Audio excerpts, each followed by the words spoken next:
Ito yung aking mga sisiw. Oh. So lakas ng ulan. Nilagay ko rito. Yan. Tulungan nila.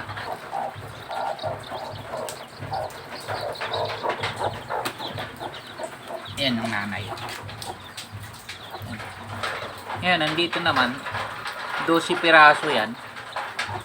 Ayan, oh, 7 na lang, oh. Inuubos din sila ng daga. Ang problema dito sa lugar namin, napakadaming daga. Ayan, oh. Lahi ito ng Rhode Island Red at saka White Leghorn. Tsaka yung nanay nito dati, silky. So maganda lahi nito kasi matibay sa sakit. Tsaka paitlogin.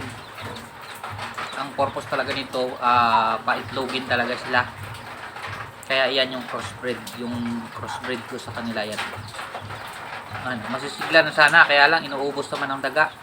Yan o. Sana hindi sila mauubos naman.